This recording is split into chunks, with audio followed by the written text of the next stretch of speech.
like I said, we're glad to have you here and to be in your presence for how great you are from the plethora of characters that you have done. It's been a pretty good run so far. Oh, yeah. It's a good thing because it's the only thing I know how to do.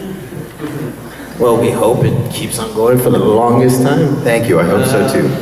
So with you being here, who is Steve Blum as a person? He's an idiot with a limited skill set. No, I'm just a dude who loves to have fun, and I had many careers before I landed on this one. I wanted to be a musician originally. I was playing in an R&B band during the 80s when everybody else was playing heavy metal and hair bands and stuff, and so that didn't work out real well. The trend was too high. Yeah, well, it was just rough. Music business is rough, like every other part of entertainment. And I was the only guy in my band with a job and a truck, so I had to haul all the equipment, pre-sell all the tickets, and pay for all the gigs. And so it sucked. It was terrible. It was fun to play on stage, but for my day job, I had to get a day job to support myself. And so I started working in a warehouse first, and then ultimately a mailroom for a film company, low-budget film company.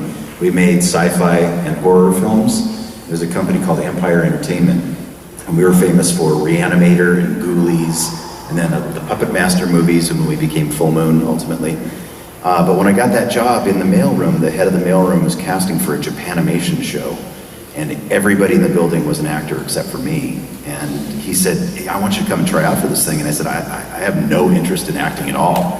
I want to be a musician. I really don't care. And he said, I'll give you a free pizza if you come on a weekend. And I was literally a starving musician. So I went for the pizza, period. I didn't care about anything else, and all my friends were going. So I just showed up on a weekend, and they showed me some footage from the show called The Guyver. And they said, yeah, we need somebody who can do monster voices. And I had the deepest voice in the mailroom. That's why he brought me.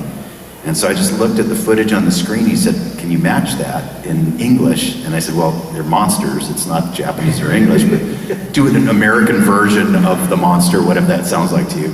So I just looked at this creature called a zoonoid who ripped off the arm of another one and beat him with it. And they said, can you do that? And I said, yeah, I can do that. And what would that sound like?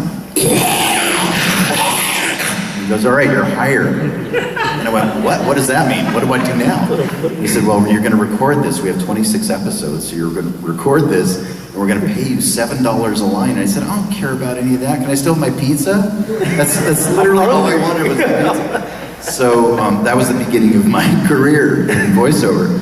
And I just did it for fun. They kept hiring me for different things, mostly for creature voices, but they gave me the main bad guy on that show.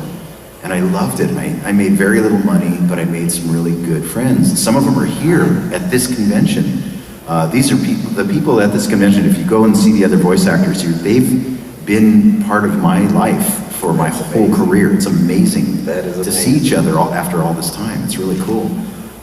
So I just loved it. I did anime for fun on the side while I stayed at that same film company. I became an executive at that company. I had a corner office in Hollywood. I was head of marketing. I traveled to the Cannes Film Festival, and I hated my job because everybody in entertainment is so mean. Yeah. They're just rude and mean, and it's merciless. And then I'm sure with all the responsibilities on top of that. Yeah. I mean, it was good. It was a 6-figure income. I was making good money and stuff, but I hated going to work every day. The only thing that made me happy was doing my little voiceover habit at night and on the weekends. And so I just kept doing it, and then ultimately I quit my job when I booked the voice of 7-Eleven commercials. I don't know if you guys remember, but I was the guy who said, oh, thank heaven, at the end of the 7-Eleven commercials. And I thought, this is it. All my friends who are doing commercials are buying houses and cars. And so I booked the job. The union went on strike 2 weeks later, and I was out of work for a year and a half. So I had to get 3 more jobs to support my voiceover habit, and struggled for the next 10 years. But I stuck with it long enough because it made me happy. And now I'm teaching voiceover online at bloombugstudios.com. Shout out to that. But the first thing I tell my students is make whatever you do in life, do the thing that makes you happy, and then do everything else you have to support that. And it's something that's really worked for me in my life. And now I'm here with you guys, and some of the shows and games that I worked on have affected your lives, and the stories you guys tell me have changed me on a cellular level. So major. So thank you guys for watching and playing and giving me something to do. That's amazing, especially being that, you know, you were living the space cowboy life, technically. Yeah, kind of, yeah. Yeah, I was in space getting 16 hours of space getting here, and Tsunami is on tonight, still going after all these years, so I'll see you guys if you stay up late. We start at midnight. Only Tsunami on Adult Swim. That's amazing. So along with that,